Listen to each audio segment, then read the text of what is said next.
ఎక్కడ తిరిగి వచ్చిందో, ఎవరిని పెట్టుకొని తిరిగి వచ్చిందో, ఈ టయానికి వచ్చి మళ్ళీ ఊరి మీద పడి వచ్చింది. 30,000 40,000 ఇవ్వాలంటే నేను ఎక్కడ తెచ్చి ఇచ్చాను? నా వల్ల కావట్లేదు. వాళ్ళేమో న్యాయం చేయమంటే డబ్బుతో ఉంది, వాళ్ళేమో డబ్బు కడతారు, నేనేం కట్టలేకపోతాను. నేను అందుకే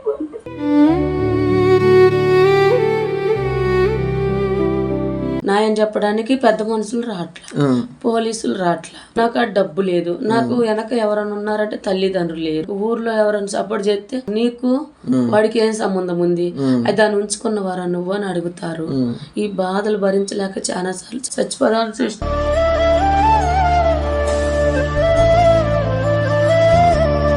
రోడ్డు మీద నేను వాళ్ళక్కడ వీళ్ళక్కడ 5,000 6,000 అట్లా తెచ్చుకొని చిన్న రేకులు ఇల్లు వేసుకున్నా కూడా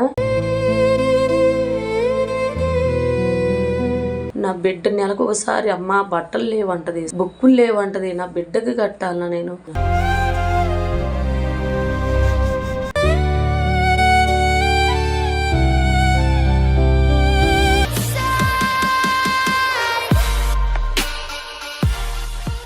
ఇప్పుడు నాకు 2 బావలు, నాకు ఒక పాప ఉంది, నాకు ఒక ఆడపిల్ల ఉంది. మా బావలు 2 ఉన్నారు. మా భర్త లేడు. మా మామ చచ్చిపోయినాక మా బావలు ఏం చేశారంటే, వీళ్ళకి మాకు ఆస్తి కొన్ని చెయ్యాలని, మీకు ఆస్తి రాదు, మా నాన్న మా ఇద్దరికే సంతకం పెట్టాడు అనని వీళ్ళు ఆస్తి మొత్తం వీళ్ళిద్దరు తీసుకున్నారు. వీళ్ళిద్దరు అన్నదమ్ములు. మా ఆయన లేడు, మా ఆయన నాకు సపోర్ట్ ఎవరు లేరు. కానీ నేను వీళ్ళు కట్లు పట్టుకొని పెద్ద మనుషులు కాడికి పోయినా. కానీ వీళ్ళు ఏం చేశారు, నాకన్నా ముందెళ్ళి మందు పోపీయటము, ఏదో రూపాయి వడ్డీకి అట్లా చేసుకొని వాళ్ళకిచ్చి వాళ్ళకెళ్ళి మలుపుకున్నారు. నాకు అనేది ఎవరు న్యాయం చేయ, ఆ కేసు అలాగనే ఉంది, ఎవ్వరు న్యాయం చేయలే. పోలీసుల కాడికి వెళ్ళా, వాళ్ళకి డబ్బులు ఇచ్చారు. వాళ్ళు మాకే మీ మామే సంతకం పెట్టాడంటమ్మా, మా మామ పెట్టాడని వాళ్ళిద్దరు పూపులు చూపిస్తున్నారు. ఇప్పుడు ఆయన చచ్చిపోయినాడు, మాకు రాకుండా చెయ్యాలని ఆయన చచ్చిపోయే సంతకం పెట్టాడు. చనిపోయినప్పుడు ఎవరు చూడలేదు మేము, వీళ్ళే చచ్చిపోయినప్పుడు ఆయన బతుకున్నప్పుడు ముగ్గురికి సమానంగా ఇల్లులు కట్టించాడు, ముగ్గురికి పొలాలు, వాళ్ళకి ఆడపిల్లలు, నాకు ఒక ఆడపిల్ల ఉంది అనని. మా మామ చచ్చిపోయి మా ఆయన చచ్చిపోయాక దీనికి ఎవరు అడిగేవాళ్ళు లేరు. దీని ఇంట్లో నుంచి బయటికి నెట్టేస్తే సరిపోయింది, అది బతికింది, బయటకు వెళ్ళిపోతే తరిమి నొగితే మనము 2 తీసుకుందామని వాళ్ళు ఆస్తి మాట్లాడుకొని నన్ను బయటికి నెట్టేశారు. మా మామ మా ఆయన లేకపోయారు. కానీ నాకు ఒక ఆడపిల్ల ఉంది. ఇప్పుడు ఆడపిల్లని చదివించాలంటే చాలా కష్టం. నేను 4 ఏళ్ళలో పని చేసుకున్నా కూడా బట్టలేంది, అమ్మాయి చదివేంది, మంచి శబ్బరు అన్నీ ఉంటాయి కదా. నాకనేది ఎవరు న్యాయం చెయ్యట్లేదు. పాప హాస్టల్లో చదువుకుంటుంది. నేను పొలం పని చేసి చదివియాలంటే నా వల్ల కావట్లా. ఇప్పుడు నేను ఇన్ని కష్టాలు పడతాను, తిన్నానో తినలేదో, 1 రూపాయి కూడబెట్టి ఆమెకు చదువుకు పంపిస్తున్నాను. కానీ నేను పడే కష్టాలు ఆమెకు చూపించకూడదు, ఆమె బాధపడకూడదు అని నేనే బాధలు పడుతున్నా. మా బావోళ్ళు ఇప్పుడు నేను ఒక్కదాన్నే ఉంటున్నా, ఒక్కదాన్ని ఉన్నా అది అట్రా ఇటు తిరుగుతుందిరా అని ఆ బాధలన్నీ అంటున్నారని పాపను దూరంగా పెట్టాను. నా భర్త ఉంటే ఇప్పుడు ఈ కష్టాలు మాకు రావు. నన్ను మా బావోళ్ళు అది ఇట్టాడుదురా మొగులు లేకపోయినా తిరుగుతుందిరా, బిడ్డను చదివిస్తుందిరా అని ఎన్నో మాటలు అంటారు. ఈ మాటలు నా బిడ్డకి వినకూడదు, అది దూరంగా బతకాలి అని నేను వీళ్ళు ఎన్ని మాటలు అన్నా కూడా నేను పట్టించుకోకుండా 4 ఇళ్ళలో పని చేస్తా. అవి సరిపోవు, మళ్ళీ ఉదయాన్నే లేచి వాటిలలో పని చేస్తా. 150 200 అలాగే ఇస్తారు. పొలం కడిగి పోయి నా ఇల్లు కడిగిపోతే నన్ను ఇంట్లోకి రానియరు. మేము బయట గుడిసేసుకొని బతుకుతున్నాం. ఈ సమాజంలో ఎట్లుందంటే భార్యాభర్తలు 2 సంపాదిస్తున్న బెడ్లు అనే వాళ్ళని చదివించడానికి, కుటుంబం గడవడానికి ఇప్పుడు ప్రజెంట్ సిచ్యువేషన్లో ఎంత నరకం అంటే, డబ్బులు సంపాదించి ఆ కుటుంబాన్ని వెళ్ళేదాలంటే చాలా కష్టం.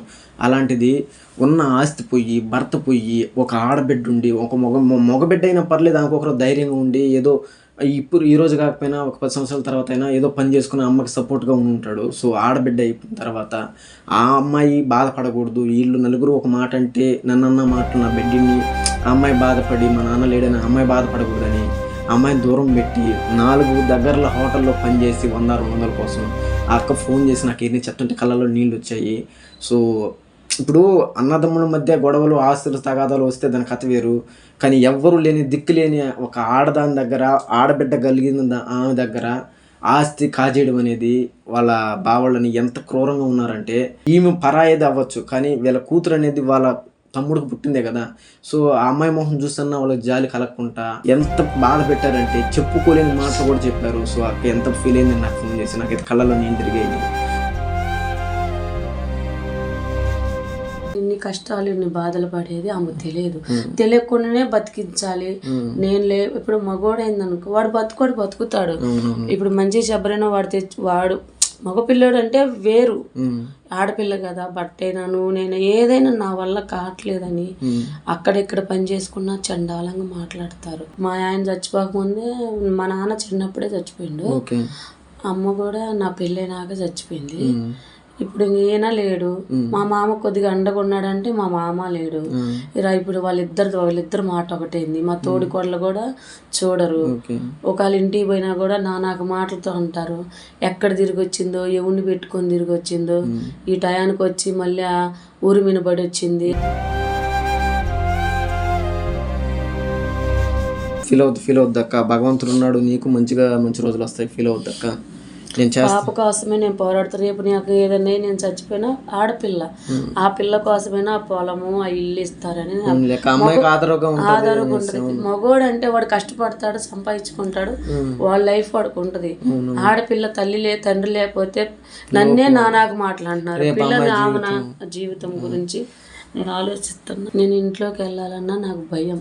నైట్ పూట ఏమైనా చేస్తారేమోనని. నా రూమ్ లో నేను పడుకోవటానికి వెళ్తా కదా, నైట్ పూట ఏమైనా చేస్తారని భయం. మా బావలిద్దరు ఏదన్నా చేస్తే నా బిడ్డ అనాథ అవుతుందని నేను వాళ్ళ కాడ వీళ్ళ కాడ అప్పు చేసుకొని 4 ఇళ్ళల్లో పని చేసుకొని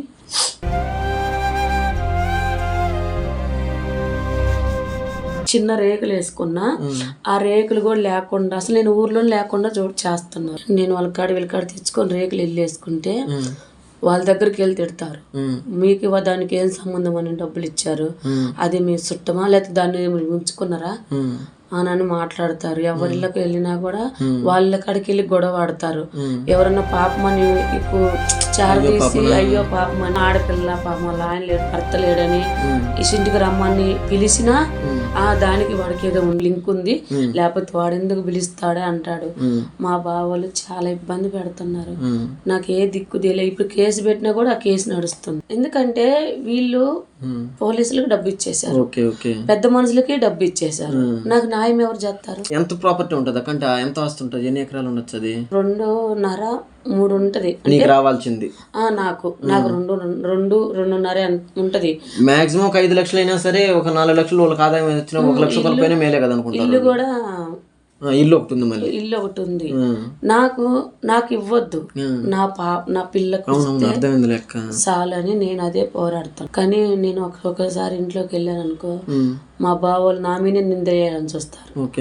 మా బావోళ్ళు ఇంట్లో ఉంచి బయటికి ఎలా ధరమాలి, ఇలాగంటే వెళ్ళిపోతుంది, అవమానిస్తే ఇది బయటికి వెళ్ళిపోతే ఈ ఆస్తి అంత మందేరా అనేదను. నేనున్న టయానా వాళ్ళని పిలుచుకొచ్చేదాను. చూడండి ఎవరితో మాట్లాడుతుంది అంటారు. అక్కడ ఎవ్వరు ఉండరు, కానీ వాళ్ళు అలా కారు చేస్తారు. మనం బయటికి పోయితే అనుకో, ఎవరు వచ్చారంటగా మీ బావోళ్ళు చెప్తున్నారు, వాళ్ళు చెప్తారు. ఇక్కడ ఎవ్వరు ఏం చేయరు. దేవుడు నాకు ఇంది కర్మ, నేను ఏదైనా చేసుకొని చచ్చిపోవాలంటే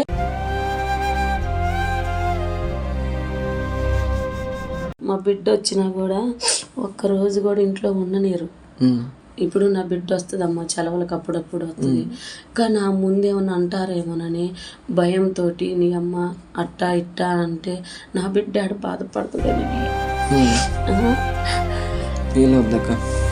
నా బిడ్డ బాధపడుతుందని నేను వద్దమ్మా హాస్టల్కి అడిగిపోమ్మా అని హాస్టల్కి పంపిస్తాను. నేను ఇక్కడ నా బాధలు తెలియకూడదు. నాకు ఇష్టం లేదు. నా బిడ్డ వస్తే నాకు సంతోషమే, కానీ నా బిడ్డ ఇక్కడికి వచ్చి వాళ్ళ చేత వీళ్ళ చేత వాళ్ళ అమ్మని ఇట్ట అంటుంటే నా బిడ్డ బాధపడుతుంది. ఇప్పుడు ఏ బాధలు తెలియకుండా మా అమ్మ సంతోషంగా ఉంది కదా అనుకుంటే ఆమె బతుకుతుంది. అందుకని నాకు ఇష్టం లేకపోయినా కూడా బలవంతంగా 2 రోజులు ఉంటానన్నా కూడా నేను అమ్మ వద్దు, పోమ్మా చదువుకోపోమ్మ అని నేను ఇష్టం లేక నాకు ఇష్టం ఉండదు, నాకు ఇష్టం ఉంటుంది. పాప ఫీల్ అవుతున్నా ఎందుకమ్మా పంపించేస్తా ఉంటుంది కానీ బాధలు తెలియదు. కానీ మా ఒక మాట అన్నారనుకో ఆ పాప ఆడ బాధపడుతుంది, అదే ఆలోచిస్తా టెన్షన్ పడతా ఉంటా. అందుకనే దాన్ని ఆమెను హాస్టల్లో పంపిస్తా. వీళ్ళేమో నాకు మాటలు అంటారు, దీన్ని అలాగే వెళ్ళగొట్టాలన్నా వెళ్ళట్లేదు అని నా మీద ఎన్నో నిందలేశారు. నిందలేసినా కూడా నేను అన్ని భరించుకుంటూ వచ్చాను. ఆయన చచ్చిపోయే ముందే చెప్పిండ్రు, అరే నేనేమో ఎప్పుడు చచ్చిపోతానేమో, మీరు ముగ్గురు భాగాలు చేసుకోండి చెప్పిండు. కానీ వీళ్ళు ఏం చేశారంటే మీకు ఇయ్యలేదు నాకే ఇచ్చాడు అని. ఇప్పుడు నాకు పెద్ద దిక్కు లేరు కదా, న్యాయం చెప్పడానికి పెద్ద మనుషులు రావట్లా, పోలీసులు రావట్లా, నాకు ఆ డబ్బు లేదు, నాకు వెనక ఎవరైనా ఉన్నారంటే తల్లిదండ్రులు లేరు, ఊర్లో ఎవరైనా సపోర్ట్ చేస్తే నీకు వాడికి ఏం సంబంధం ఉంది, అది దాన్ని ఉంచుకున్న వారా నువ్వు అని అడుగుతారు. ఈ బాధలు భరించలేక చాలా సార్లు చచ్చిపోదాం చూసి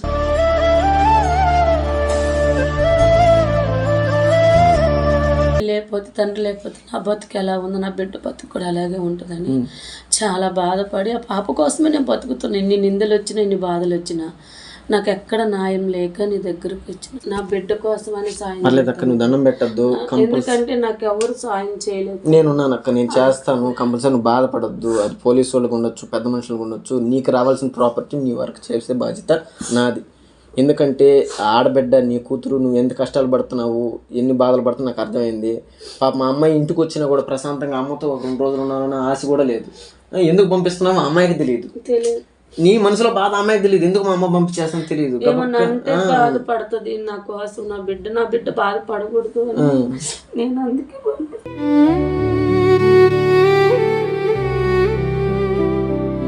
ఫీల్ అవద్దు అక్క, నేను ఖచ్చితంగా చేస్తాను. నేను వచ్చి నీ ప్రాపర్టీ ఏంది, నీకు రావాల్సింది అంతా నేను మాట్లాడేసి, అది ఏ లాజిక్ ప్రకారం ఉంది, ఒక కొడుకు లేకుండా 2 కొడుకులకి ఏ రూల్స్ ప్రకారం ఇచ్చారక్క?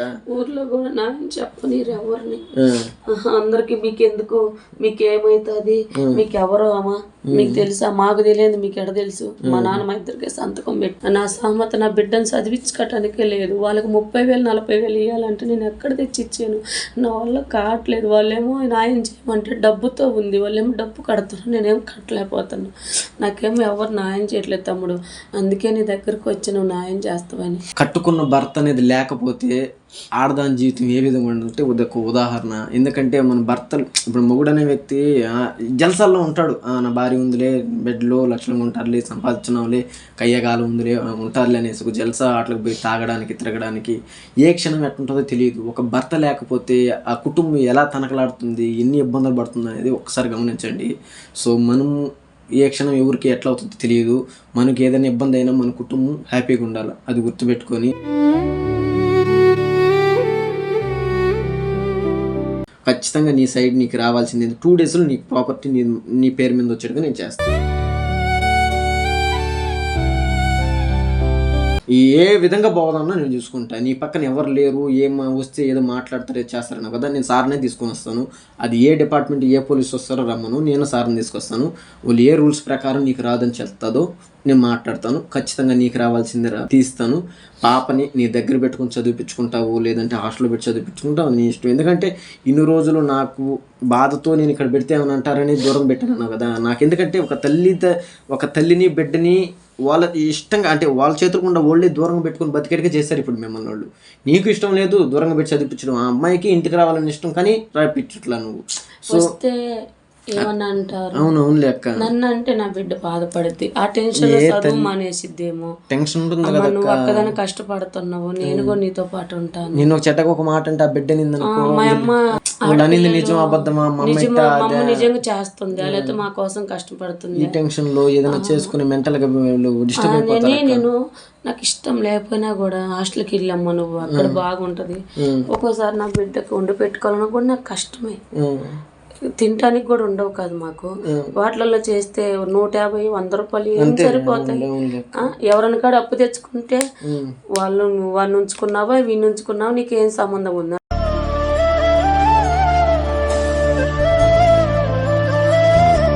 నీ తల్లి నిన్ను సాకలేక హాస్టల్లో పంపిస్తుంది, లేకపోతే నీ తల్లికి నీకు అడ్డమైనది అందుకే నేను హాస్టల్లో పెడుతుంది. ఆ బాధతోటి నేను నా బిడ్డని హాస్టల్లో ఉంచుతున్నా. నేను పెద్ద మనుషులు కూడా ఎవరిని తీసుకొచ్చుకో అన్నారు. మీకు ఎవరు న్యాయం చేయరు, మీ మామ సంతకం పెట్టాడు, ఆ ఇల్లు పొలము మొత్తం వాళ్ళకంటే మరి నా మొగుడు కూడా పుట్టాడు కదా, మరి నా మొగుడుకు లేకపోతే నా బిడ్డకన్నా నాకు కూడా వద్దు. నా బిడ్డకి అని అంటే నీ బిడ్డకి నీ మొగుడికే ముందు నీ మొగుడికే లేదు, నీ బిడ్డకి ఆడించి వస్తుంది, వాళ్ళిద్దరికే సంబంధం ఉందని సంతకం పెట్టాడు మీ మామ అంటారు. మామ చేయలే. మా మామ ఉన్నప్పుడే అరే నేను ఉంటానో పోను అని మా ఆయన ఉన్నప్పుడే పంచుకోమన్నారు. ఈయనకి ఆరోగ్యం బాగాలేక చచ్చిపోయినాడు. మా మామ నా కొడుకు లేడే అనే దిగులతోటి మా మామని మా ఆయన బాగా చూస్తాడు, మా దగ్గరే ఉంటాడు. మా పెద్ద బావ చిన్న బావ చూడరు, మా దగ్గరే ఉంటాడు. ఎప్పటికైనా నేను లేకపోయినా మీకు ముగ్గురు భాగాలు చేస్తానన్నాడు. కానీ వీళ్ళు ఏం చేశారంటే ఆయన చచ్చిపోయినాక, బతికున్నప్పుడైతే జరగలేదు. కానీ నా బిడ్డని చదివి హాస్టల్ నుంచి ఫోన్ చేసిద్ది, నాకు 100 రూపాయలు 200 వస్తాయి, నేను తినాలనా. మా ఆయనకి అప్పుడు బాగాలేనప్పుడు 1,50,000 2 లక్షలు అప్పు అయింది. ఆ అప్పులు తీరవాలన్నా, అప్పుల మీన పడతారు, అప్పు వడ్డీ కట్టాలనా, అప్పులు కట్టాలనా. నా బిడ్డ నెలకు ఒకసారి అమ్మ బట్టలు లేవంటది, బుక్కులు లేవంటది, నా బిడ్డకి కట్టాలనా. నేను అసలు నాకేం అర్థం కావట్లేదు, అసలు ఏం చెయ్యాలో తెలియలేదు. నాకు ఎవరు న్యాయం చేయట్లేదు. ఇప్పుడు నాది అనేది నాకు ఉంటే, నా పొలం ఉంటే ఏదో కవులకి ఇచ్చుకొని నా బతుకి అప్పులన్నా తీర్చుకుంటాను. ప్రాపర్టీ ఉందంటే నీ అప్పులు తీర్చుకునేసి ఎంత కావాలంటే పాప మీద ఏదైనా డిపాజిట్ చేసుకుని నువ్వు లక్ష్యంగా ఉండొచ్చు. ఎవరికైనా కవులకి ఇచ్చినా నాకు ఎంతో నేను అప్పులు కట్టుకుంటా కదా. నాకు ఆ పొలం అన్న ఇవ్వండి అంటే ఆ పొలం ఇయ్యరు, ఆ ఇల్లు ఇవ్వరు. రోడ్డు మీద నేను ఆ వాళ్ళక్కడ వీళ్ళక్కడ 5,000 6,000 అట్లా తెచ్చుకొని చిన్న రేకులు ఇల్లు వేసుకున్నా కూడా మీరు ఎందుకు ఇచ్చారు అప్పుడు, నేను వాళ్ళని కూడా గోల్ చేసి గలీజు మాట్లాడతారు. మీ ఇద్దరికి ఏం సంబంధం ఉందని ఇచ్చారు అంటే నువ్వు దాన్ని ఉంచుకుని. ఒకరోజు నేను ఇలాగ అంటున్నారని మా ఇంటికి వెళ్ళి ఇంటికాడ పడుకుంటే మా బావ మా చిన్న బావ మాట్లాడుకుంటున్నారు.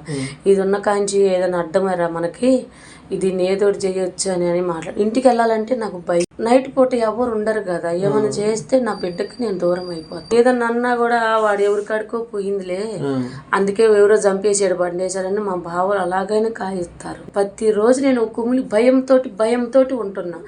మా సొంత ఇంట్లో పడుకోవాలన్నా భయమే, బయట పడుకోవాలన్నా భయమే. నేను ఎక్కడ బతకాలో కూడా నాకు తెలియట్లేదు. అందుకని నాకు నువ్వు న్యాయం చేయాలి తమ్ముడు, నేను దగ్గరకు వచ్చే తమ్ముడు, నాకు ఏదో ఒకటి న్యాయం చేస్తాను. నాకు కాకపోయినా మా పాప చెల్లిలాగా నేను భావిస్తున్న పాపకి న్యాయం జరుగుతుంది. నీకు నీ కొడుకు అనుకో, ఖచ్చితంగా నా కుటుంబం అనుకుంటున్నా, మీకు నా కుటుంబానికి న్యాయం నేను జరిపిస్తా. ఇన్ని రోజులు ఎవరు లేరు, సపోర్ట్గా లేరు అన్నావు కదా, నేనున్నాను. నీకు న్యాయం జరిగి నీకు రేపటి లోపల రిజల్ట్ అనేది వస్తుంది. నీ ప్రాపర్టీ నీ మీద వచ్చి క్లియర్ అయ్యేదాకా నేను ఇంకా కేసే చేయను. కంపల్సరీ నా కోసం ఇంత ఎత్తుక్కొని ఇంత దూరం వచ్చావు, ఖచ్చితంగా నీ కేసుని క్లియర్ చేస్తాను అక్క. నీకు రావాల్సిన ఆస్తి నీకు రప్పిస్తాను. నీ అప్పులు అన్నావు, ఏదో నీ కొంత ఆస్తులు కొంత అమ్ముకొని అప్పులు కట్టుకొని పాపని డిపాజిట్ చేసుకుని ఏదైనా పాప పేరు మీద ఎప్పుడైనా ఇప్పుడు కావాలంటే ఆ అమ్మాయికి అవసరం ఉంటుంది. నువ్వు లక్షణంగా ఉండక ఇబ్బంది పడద్దు. నీ మీద చేసే బాధ్యత నాది. వాళ్ళు ఎవరు వస్తారు రాని నేను చూసుకుంటాను. మనకు సార్ వాళ్ళు తెలిసిన వాళ్ళు ఉన్నారు. నేను కోర్టు రూపంలో పోమన్నా పోతాను, పోలీస్ రూపంలో పోమన్నా పోతాను, ఎట్లయినా ఓకే. నీ పక్కనే సపోర్ట్ ఎవరు లేరనే కదా వాళ్ళు నిన్ను ఆడుకున్నారు. ఈరోజు నేనున్నా. నా సపోర్ట్గా సార్ వాళ్ళు కొంతమంది ఉన్నారు, నేను ఇన్వాల్వ్ అవుతా, నాకు సపోర్ట్ ఉన్నారు. నీ కేసు అయ్యే బాధ్యత నాది, కంప్లీట్ చేసే బాధ్యత. ఓకే, నువ్వైతే టెన్షన్ పెట్టుకోవద్దు. తమ్ముడు కాడికి నీ కొడుకు కాడికి వచ్చావు, ఈ కేసు అవుతుంది, నువ్వు టెన్షన్ పెట్టుకోవద్దు. ఇంకా ఎవరు లేరని మాత్రం అనుకోవద్దు. నేను మాటిస్తున్నా, ఖచ్చితంగా నీది కంప్లీట్ చేసే బాధ్యత నాది. చెల్లి కోసం నీ కోసం నేను మాటిస్తున్నా.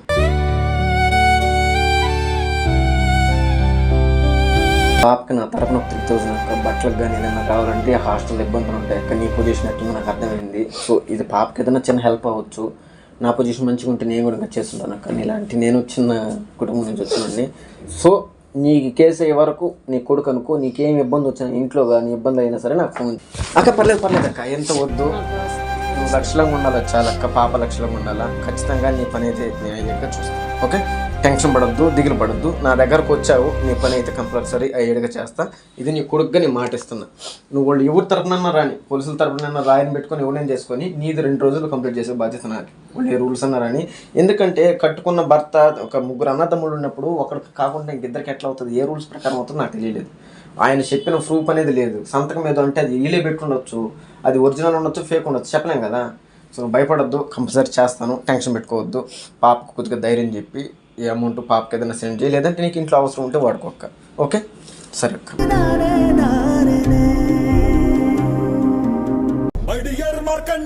మంచి మాట చెప్తారా